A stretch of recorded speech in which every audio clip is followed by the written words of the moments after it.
Hi friends, welcome back to my new video.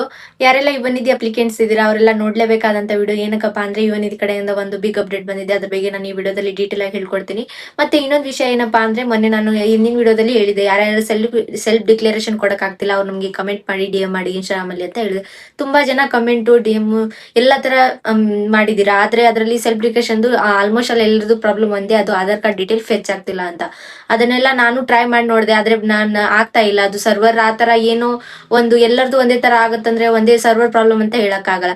ಮತ್ತೆ ಇನ್ನೊಂದು ವಿಷಯ ಏನಪ್ಪಾ ಅಂದ್ರೆ, Yuvanidhi help line number call ಮಾಡಿದ್ರು ಕೂಡ ಅವ್ರು ರಿಸೀವ್ ಮಾಡ್ತಾ ಇಲ್ಲ, ಮತ್ತೆ ಅವ್ರು ಯಾವ್ದೇ ತರ ರೆಸ್ಪಾನ್ಸ್ ಕೊಡ್ತಾ ಇಲ್ಲ. ಅದಕ್ಕೋಸ್ಕರ ನೀವು ಅದ್ರ ಮೇಲೆ ನಂಬಿಕೆ ಇಟ್ಕೊಂಡು ಕೂತ್ಕೊಳ್ಳಕ್ ಹೋಗ್ಬೇಡಿ. ಅಂದ್ರೆ ಇವಾಗ ಆಗಸ್ಟ್ ಮಂತ್ ಮತ್ತೆ ಸೆಲೆಬ್ರೇಷನ್ ಸ್ಟಾರ್ಟ್ ಆಗಿದೆ. ಅದಕ್ಕೋಸ್ಕರ ನೀವು ಇವಾಗ ಅದನ್ನೇ ತಲೆಯಲ್ಲಿ ಇಟ್ಕೊಂಡು ಯಾವ್ದಾದ್ರು ಇವಾಗ Yuvanidhi help line number call ಮಾಡಿ ನಾವು ಕೇಳಿದ್ರೆ ಆಯ್ತು, ಮಾತಾಡಿದ್ರೆ ಆಯ್ತು ಅಂತ ಅನ್ಕೊಂಡು ನೀವು ಯೋಚನೆ ಮಾಡ್ಕೊಂಡು ಏನಾದ್ರು ಕುತ್ಕೊಂಡಿದ್ರೆ ಅದೆಲ್ಲ ಮಾಡಿದ್ರೆ ಸೆಲೆಬ್ರೇಷನ್ ಕೊಡಕ್ಕೆ ಆಗಲ್ಲ. ನೀವು ನಿಮ್ಮ ಹತ್ರ ಇರೋ ಯುವನಿಧಿ ಹೆಲ್ಪ್ ಲೈನ್ ಆಫೀಸ್, ನಿಮ್ಮ ಹತ್ರ ಇರೋ DDPI ಆಫೀಸ್ ಇರಲ್ಲ, ಯುವನಿಧಿ ಹೆಲ್ಪ್ ಲೈನ್ ಆಫೀಸ್ ಇರುತ್ತಲ್ಲ, ಯುವನಿಧಿ ಆಫೀಸ್ ಇರುತ್ತಲ್ಲ, ಅಲ್ಲಿ ಹೋಗಿ ನೀವು ಎಲ್ಲಾ ತರ ಡೀಟೇಲ್ಸ್ ಏನೇನಿದೆ, ಈ ತರ ಆಗ್ತಿದೆ ಸರ್, ಯಾಕೆ ಆಗ್ತಿದೆ ಅಂತ ಎಲ್ಲ ಡೀಟೇಲ್ ಆಗಿ ಕೇಳ್ಕೊಂಡು, ನಮ್ದು ಸೆಲೆಬ್ರೇಷನ್ ಕೊಡಕ್ ಆಗ್ತಿಲ್ಲ ಸರ್, ಯಾಕೆ ಈ ತರ ಆಗ್ತಿದೆ ಅಂತ ನೀವೆಲ್ಲ ನಿಮ್ದು ಅಲ್ಲಿ ನೀವು ಸ್ವಂತ ತಾನಾಗೆ ಹೋಗಿ ನಿಮ್ಮ ಅಪ್ಲಿಕೇಶನ್ ನಂಬರ್ ಏನಿರುತ್ತೆ ಅಪ್ಲಿಕೇಶನ್ ನಂಬರ್ ತಗೊಂಡು, ಮತ್ತೆ ನೀವು ಅಪ್ಲಿಕೇಶನ್ ಸೆಲೆಬ್ರೇಷನ್ ಕೊಡುವಾಗ ಒಂದು ಪ್ರಿಂಟ್ ಬರುತ್ತಲ್ಲ, ಆ ಪ್ರಿಂಟ್ ಅನ್ನು ಒಯ್ದ್ರೆ ಸಾಕು. ನಿಮ್ದೆಲ್ಲ ಆಧಾರ್ ಕಾರ್ಡ್ ಡೀಟೇಲ್ ಎಲ್ಲಾನು ಒಯ್ದು ತಗೊಂಡು ಹೋಗಿ, ಜೊತೆಲೆ ಡೀಟೇಲ್ ಡಾಕ್ಯುಮೆಂಟ್ಸ್ ಎಲ್ಲ ತಗೊಂಡು ಹೋಗಿ, ಅವ್ರೇನೇ ಕೇಳಿದ್ರು ಎಲ್ಲ ಕೇಳ್ಕೊಂಡು ಎಲ್ಲ ಕರೆಕ್ಟ್ ಆಗಿ ಇದು ಮಾಡ್ಕೊಂಡು ಸೆಲೆಬ್ರೇಷನ್ ಕೊಡಿ. ಇಲ್ಲ ಅಂದ್ರೆ ನೀವು ಇದ್ರ ಮೇಲೆ ಕೂತ್ಕೊಂಡು ನಿಮ್ ಸೆಲೆಬ್ರೇಷನ್ ಕೊಡಕ್ ಆಗಲ್ಲ. ಇನ್ನೊಂದು ವಿಷಯ ಏನಪ್ಪಾ ಅಂದ್ರೆ, ಯಾರು ನೀವು ಅಪ್ಲಿಕೆಂಟ್ಸ್ ಇದ್ದೀರಾ, ಇವಾಗ ಯಾರು ಹೊಸದಾಗಿ ಅಪ್ಲಿಕೇಶನ್ ಹಾಕಿದೀರಾ, ಹಾಕಿ 1 ಮಂತ್ನು ಆಗಿಲ್ಲ, ಅವಾಗ್ಲೇ ನಮ್ಗೆ ಸೆಲೆಬ್ರೇಷನ್ ಕೊಡಕ್ ಆಗ್ತಿಲ್ಲ ಅಂದ್ರೆ ಅದು ಆಗಲ್ಲ. ಏನಕ್ಕಪ್ಪ ಅಂದ್ರೆ, ನೀವು ಇವನಿಧಿ ಅಪ್ಲಿಕೇಶನ್ ಹಾಕಿರ್ತೀರಲ್ಲ, ಅದು ಹಾಕಿ 180 ಡೇಸ್ ಆದ್ರೂ ಕಂಪ್ಲೀಟ್ ಆಗಿರ್ಬೇಕು. ಅಂದ್ರೆ 180 ಡೇಸ್ ಅಂದ್ರೆ 6 ಮಂತ್ ಆಗತ್ತೆ. 6 ಮಂತ್ ಕಂಪ್ಲೀಟ್ ಆದ್ಮೇಲೆ 7 ಮಂತ್ಗೆ ನಿಮ್ ಅಮೌಂಟ್ ನಿಮ್ಗೆ ಕ್ರೆಡಿಟ್ ಆಗಿರ್ಬೇಕು. 180 ಡೇಸ್ ಕಂಪ್ಲೀಟ್ ಆಗಿರ್ಬೇಕು, ಮತ್ತೆ 1 ಮಂತ್ ಅಮೌಂಟ್ ನಿಮ್ಗೆ ಬಂದಿರ್ಬೇಕು ಯುವನಿಧಿದು.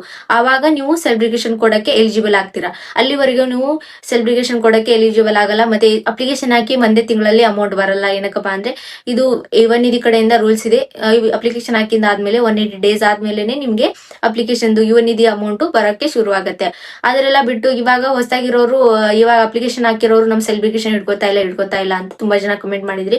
ಅದಕ್ಕೆ ಈ ತರ ಕನ್ಫ್ಯೂಸ್ ಮಾಡ್ಕೊಳಕ್ ಹೋಗ್ಬೇಡಿ. ಇವು ಕೆಲವರದು ತುಂಬಾ ದಿನ ಅಂದ್ರೆ 24 ಮಂತ್ಸ್ ಆಲ್ರೆಡಿ, ಅಂದ್ರೆ 24 ಮಂತ್ಸ್ ಆಲ್ರೆಡಿ ಕಂಪ್ಲೀಟ್ ಆಗಿದೆ ಅವ್ರದ್ದು.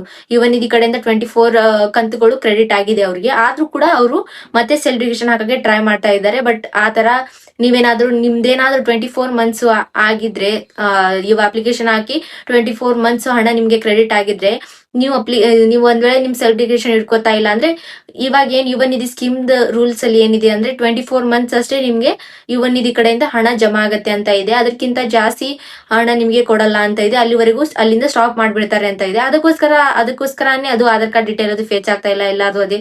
ಬಟ್ ಕೆಲವು ಹೊಸಾಗಿರೋ ಅಂದ್ರೆ ಹಾಕಿ ಒಂದ್ ಇಯರ್ ಆಯ್ತು, ಬರೀ 1 ವರ್ಷ ಆಯ್ತು, ಅವ್ರಿಗೆ ಅಷ್ಟೇ, ಅವ್ರಿಗೂ ಇದೇ ತರ ಪ್ರಾಬ್ಲಮ್ ತೋರಿಸ್ತಾ ಇದೆ. ಅಂದ್ರೆ ಇದು ಆ ತರ ಪ್ರಾಬ್ಲಮ್ ಅಲ್ಲ, ಇದು ಗೌರ್ಮೆಂಟ್ ಕಡೆಯಿಂದ ಏನಾದ್ರು ಅಪ್ಡೇಟ್ ಮಾಡ್ಬೇಕಾಗಿರುತ್ತೆ. ಸರ್ವರ್ ಅಲ್ಲಿ ಏನಾದ್ರು ಇದು ಗ್ಲಿಚ್ ಆಗಿರುತ್ತೆ, ಅದನ್ನೆಲ್ಲ ನೋಡ್ಕೊಂಡು ಅವ್ರು ಅಪ್ಡೇಟ್ ಮಾಡ್ಬೇಕು. ಬಟ್ ಅವ್ರು ಯಾರು ರೆಸ್ಪಾನ್ಸಿವ್ ಮಾಡ್ತಾ ಇಲ್ಲ.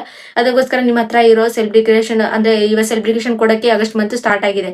ಆಗಸ್ಟ್ ಮಂತ್ ಇಂದ ಸ್ಟಾರ್ಟ್ ಆಗತ್ತೆ. ಮತ್ತೆ ನೀವು ಅದಕ್ಕೆ ಸೆಲೆಬ್ರೇಷನ್ ಕೊಡ್ಬೇಕಂದ್ರೆ, ಯಾರ್ಯಾರ್ದು ಆಧಾರ್ ಕಾರ್ಡ್ ಡೀಟೇಲ್ ಫೆಚ್ ಆಗ್ತಿಲ್ಲ ಅವ್ರು ಹೋಗಿ ಯುವನಿಧಿ ಆಫೀಸ್ ಹೋಗಿ, ನೀವಾಗಿ ಹೋಗಿ ಅಲ್ಲಿ ಏನಿದೆ ಪ್ರಾಬ್ಲಮ್ ಅಂತ ತಿಳ್ಕೊಂಡು ಈ ಅಪ್ಲಿಕೇಶನ್ ಹಾಕಕ್ಕೆ ಟ್ರೈ ಮಾಡಿ. ಇದು ಒಂದೇ ಸೊಲ್ಯೂಷನ್ ಇರೋದು. ಇದೊಂದ್ ಬಿಟ್ರೆ ಬೇರೆ ಯಾವ ಸೊಲ್ಯೂಷನ್ ಇಲ್ಲ. ತುಂಬಾ ಜನದ್ದು ನಾವು ಹಾಕಕ್ ಟ್ರೈ ಮಾಡ್ತೀವಿ ಸೆಲೆಬ್ರೇಷನ್, ಬಟ್ ಆಗ್ತಾ ಇಲ್ಲ. ಕೆಲವೊಬ್ರದ್ದು ಏನೋ ಯುವನಿಧಿ ಕಡೆಯಿಂದ, ಇವಾಗ ಯುವನಿಧಿ ಅಪ್ಲಿಕೇಶನ್ ಹಾಕಿದಾದ್ಮೇಲೆ ರಿಜಿಸ್ಟರ್ ಮಾಡ್ಕೊಬೇಕಾಗತ್ತೆ. ಇವಾಗ ಯುವನಿಧಿ ಇದ್ರಲ್ಲಿ ಹೋಗಿ ನಿಮ್ದು ಫೋನ್ ನಂಬರ್ ಹಾಕಿ ರಿಜಿಸ್ಟರ್ ಮಾಡ್ಕೋಬೇಕು. ಆಮೇಲೆ ನೀವು ಲಾಗಿನ್ ಆಗುವಾಗ ನಿಮ್ ಫೋನ್ ನಂಬರ್ ಹಾಕಿ OTP ಹಾಕಿ ಲಾಗಿನ್ ಆಗ್ಬೇಕಾಗಿರತ್ತೆ. ಈ ತರ ಇರತ್ತೆ ಪ್ರೊಸೆಸ್. ಈ ತರ ಯಾರ್ಯಾರು ಪ್ರಾಬ್ಲಮ್ ಇರುತ್ತೆ, ಎಲ್ಲಾರ್ದು ಬೇರೆ ಬೇರೆ ತರ ಪ್ರಾಬ್ಲಮ್ ಇದೆ. ಎಲ್ಲಾನು ನಂದು ಯಾರ್ಯಾರು ನನ್ಗೆ ಕಮೆಂಟ್ ಮಾಡಿದಿರಾ, ಇಲ್ಲ ಇನ್ಸ್ಟಾಗ್ರಾಮ್ ಅಲ್ಲಿ DM ಮಾಡಿದಿರಾ, ಎಲ್ಲರಿಗೂ ನಾನು ರೆಸ್ಪಾನ್ಸ್ ಮಾಡಿದೀನಿ ಆಲ್ರೆಡಿ, ಆಲ್ಮೋಸ್ಟ್ ಆಲ್. ಆದ್ರೆ ಕೆಲವೊಬ್ರಿಗಷ್ಟೇ ಕೊಡಕ್ಕಾಗಿಲ್ಲ. ಏನಕ್ಕಂದ್ರೆ ತುಂಬಾ ಜನ ಕಮೆಂಟ್ ಮಾಡಿದ್ರಿ, ತುಂಬಾ ಜನ DM ಮಾಡಿದ್ರಿ. ಎಲ್ಲರದು ನೋಡ್ಕೊಂಡು ಕೂತ್ಕೊಳ್ಳೋಷ್ಟು ನಮ್ಮ ಹತ್ರ ಟೈಮ್ ಇದ್ದಿಲ್ಲ. ಅದಕ್ಕೆ ಎಷ್ಟು ಜನ ಆಗತ್ತೆ, ನಮ್ ಫ್ರೀ ಟೈಮ್ ಅಲ್ಲಿ ಇದ್ದಾಗ ನಮ್ದು ಎಷ್ಟು ಜನಕ್ಕೆ ನಾವು ರಿಪ್ಲೈ ಕೊಡ್ಬೇಕು, ಎಷ್ಟು ಜನ ಇದು ಮಾಡ್ಬೇಕು, ಎಲ್ಲರದು ಕೂಡ ನಾವು ನಮ್ ಕೈಲಿ ಆದಷ್ಟು ನಾವು ಎಲ್ಲರಿಗೂ ರೆಸ್ಪಾನ್ಸ್ ಮಾಡಿದೀವಿ. ಮತ್ತೆ ಮುಂದಿನ ವಿಡಿಯೋದಲ್ಲಿ ಸಿಗೋಣ. ಇದೇ ತರ ಅಪ್ಡೇಟ್ ನಿಮಗೆ ಕೊಡ್ತಾ ಇರ್ತೀನಿ. ನೀವೇನಾದ್ರೂ ನಮ್ ಚಾನಲ್ಗೆ ಹೊಸಬರಾಗಿದ್ರೆ ನಮ್ಮ ಚಾನಲ್ ಸಬ್ಸ್ಕ್ರೈಬ್ ಸಬ್ಸ್ಕ್ರೈಬ್ ಮಾಡಿ, ಈ ವಿಡಿಯೋನ ಲೈಕ್ ಮಾಡಿ. ಮತ್ತೆ ಈ ವಿಡಿಯೋನ ನಿಮ್ಮೆಲ್ಲ ಯುವನಿಧಿ ಫ್ರೆಂಡ್ಸ್, ಯುವನಿಧಿ ಅಪ್ಲಿಕೆಂಟ್ಸ್ ಯಾರೆಲ್ಲ ಯುವನಿಧಿ ಅಪ್ಲಿಕೇಶನ್ ಹಾಕ್ಬೇಕು ಅನ್ಕೊಂಡಿದ್ರೆ ಅವರೆಲ್ಲ ನಮಗೆ ಕಾಂಟ್ಯಾಕ್ಟ್ ಮಾಡಿ. ನಾವು ಕೂಡ ನಿಮ್ದು ಹೊಸದಾಗಿ ಅಪ್ಲಿಕೇಶನ್ ಏನಾದ್ರೂ ಹಾಕ್ಬೇಕಂದ್ರೆ ನಾವೇ ಹಾಕೊಡ್ತೀವಿ. ಮತ್ತೆ ಇನ್ನೊಂದು ವಿಷಯ ಏನಪ್ಪಾ ಅಂದ್ರೆ, ನೀವು ಏನಾದ್ರೂ ಅಪ್ಲಿಕೇಶನ್ ಕೊಡ್ಬೇಕಂದ್ರೆ ಆಧಾರ್ ಕಾರ್ಡ್ ಡೀಟೇಲ್ ಫೇಚ್ ಆಗ್ತಿಲ್ಲ, ಅದಕ್ಕೆ ಏನ್ ಮಾಡ್ಬೇಕು ಅಂತ ಆಲ್ರೆಡಿ ಹೇಳಿದೀನಿ. ಮತ್ತೆ ನೀವು ಬೇರೆ ಏನಾದ್ರೂ ಅಪ್ಡೇಟ್, ಗೌರ್ಮೆಂಟ್ ಸ್ಕೀಮು ಮತ್ತೆ ಜಾಬ್ಸ್ ಯಾವುದೇ ತರ ಅಪ್ಡೇಟ್ ಬೇಕಾದ್ರೆ ನಮ್ಮ ಚಾನಲ್ಗೆ ಸಬ್ಸ್ಕ್ರೈಬ್ ಮಾಡಿ, ಈ ವಿಡಿಯೋನ ಲೈಕ್ ಮಾಡಿ, ಮತ್ತೆ ಆದಷ್ಟು ಜನರಿಗೆ ಶೇರ್ ಮಾಡಿ. ಸಿಗೋಣ ಮುಂದಿನ ವಿಡಿಯೋದಲ್ಲಿ. Thank you so much.